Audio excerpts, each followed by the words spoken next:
ये कहानी है रामायण की, लेकिन दोस्तों किरदार वो है जिनके बारे में शायद आपने कभी नहीं सुना होगा। एक ऐसी जाति जिसे भगवान श्री राम ने श्राप भी दिया और फिर उसी श्राप को वरदान में बदल दिया। बताएंगे कि कौन थी ये जाति, कहां से आई थी और आज ये लोग कहां पर रहते हैं। तो जानने के लिए दोस्तों वीडियो को अंत तक जरूर देखिएगा। नमस्कार, आप देख रहे हैं हमारा चैनल कहीं अनकहीं, जहां पर हम आपको कई रहस्यमयी कहानियां बताते हैं। मैं हूं आपकी दोस्त प्रियंका राय। आज हम बात करेंगे दोस्तों एक ऐसी कहानी की और एक ऐसे किरदार की जिसके बारे में आपने कभी नहीं सुना होगा।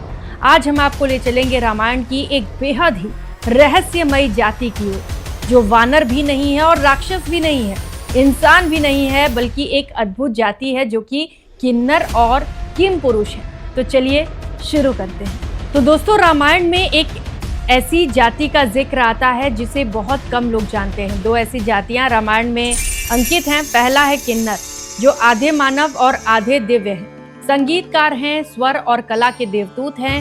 स्वर्ग लोक के संगीत सभागार में इनका काफी ज्यादा महत्व था।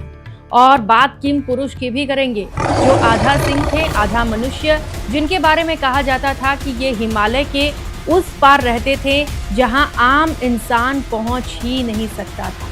रामायण में दोस्तों कई जगह पर इनका वर्णन मिलता है कि ये भगवान राम की सेना को आशीर्वाद देने आए थे और इन्होंने रावण वध के दिन आकाश से नर्तन भी किया था। लेकिन इनके बारे में एक बहुत बड़ा रहस्य है दोस्तों। ये साधारण जातियां नहीं थी, बल्कि श्रापित योद्धा थे। अब आप सोच रहे होंगे कि ये श्रापित कैसे थे। आपको सब कुछ बताएंगे, वीडियो को अंत तक जरूर देखिए दोस्तों। तो दोस्तों ये कहानी शुरू होती है ऋषि कश्यप और उनकी पत्नी विनता की वंश परंपरा से। कहा जाता है दोस्तों कि वंशजों में एक कुल था किमपुरुष, जो पहाड़ों के देवता हिमवंत के रक्षक माने जाते थे। किंवदंती ये कहती है दोस्तों इस बारे में कि एक बार इनमें से कुछ जो योद्धा थे, उन योद्धाओं ने देवताओं का मार्ग रोक दिया और उनका घमंड बढ़ गया। तब उन्हें कहा गया कि तुम गर्व से मुक्त तो हो जाओगे, पर अपनी असली आकृति खो दोगे, पहाड़ों में रहोगे और संसार में आधे पशु आधे मानव कहे जाओगे। और दोस्तों यही श्राप आगे चलकर किमपुरुष जाति कहलाया। लेकिन रामायण में एक और ट्विस्ट आता है दोस्तों। जब राम वनवास पर थे तो इन जातियों ने भगवान राम को रास्ता दिखाया और लंका युद्ध के समय भी इनका आध्यात्मिक सहयोग बताया गया है।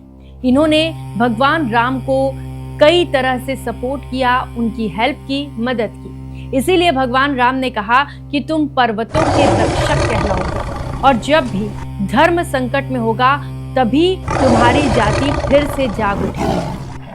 अब बात श्राप की, जो आधा श्राप था और आधा वरदान। दोस्तों रामायण में उत्तरकांड में उल्लेख आता है कि किमपुरुष लोग राम सेतु निर्माण के समय दक्षिण के पर्वतों में थे और अपने मंत्रों से बांध को स्थिर करने में मदद करते थे। कहानी में यह भी जिक्र है कि युद्ध के बाद जब राम वापस अयोध्या लौट रहे थे तो आकाश में किन्नरों ने वीणा, मृदंग और शंख बजाकर उनका स्वागत भी किया। ये इस बात का संकेत था दोस्तों कि ये आधे दिव्य प्राणी राम की विजय को ईश्वरीय मानते थे। लेकिन कहा जाता है कि ये आज भी स्थित हैं, ये आज भी हमारी धरती पर हैं, लेकिन ये जाति है कहाँ? यही हिस्सा सबसे रहस्यमयी है दोस्तों। भारत, नेपाल और तिब्बत के बीच किमपुरुष पर्वत आज भी मौजूद है। पुराणों में कहा गया है दोस्तों कि हिमालय के उत्तर की तलहटी में किमपुरुष देश आज भी स्थित है। लोग कहते हैं कि कई घुमंतु यात्रियों ने वहां अजीब अजीब आवाजें सुनी हैं, मंत्रोच्चारण सुने हैं और गुफाओं में छुपे जीव को देखा भी है। आज भी वो छिपकर हमारे बीच मौजूद है। स्थानीय लोग ये भी दावा करते हैं दोस्तों कि हिमालय की ऊंचाइयों में ऐसी जनजातियां रहती हैं जो हमारी भाषा नहीं बोलती और इंसान जैसी चलती और जानवर जैसी फुर्ती रखती हैं, यानी कि आधा इंसान और आधा जानवर। कुछ शोधकर्ता मानते हैं दोस्तों कि ये रामायण की वही जाति हैं जिसके वंशज आज भी दूर दराज पहाड़ियों में जीवित हैं, छिप कर रहते हैं। ये दावा लेकिन कितना सच है ये कोई नहीं जानता, पर रहस्य यहीं पर पनपता है दोस्तों, क्योंकि कई लोग उनके होने की बात कहते हैं, ये दावा करते हैं। दोस्तों, वैज्ञानिक कहते हैं कि कदाचित ये लोग प्राचीन मंगोलाइट हिमालयन जनजातियां थीं, जो शक्ति, फुर्ती और युद्ध कला में निपुण थी। उनकी पशु जैसी आकृति शायद उनके ऊनी चेहरे, बड़ी आंखें और मजबूत शरीर के कारण ही बनी होंगी। लेकिन धार्मिक ग्रंथ मानते हैं दोस्तों कि ये कोई आम मानव नहीं थे।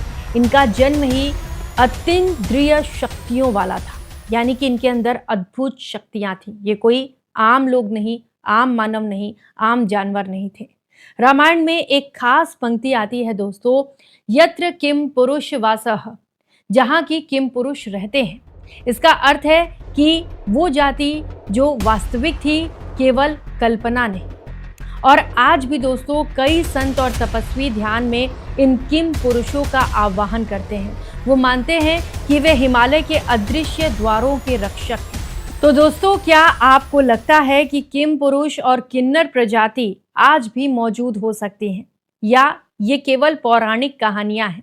अपनी राय हमें कमेंट करके ज़रूर बताएं, और अगर ऐसी ही कही अनकही कहानियां सुनना चाहते हैं तो हमारे वीडियो को लाइक ज़रूर करें और चैनल को सब्सक्राइब करना ना भूलिए।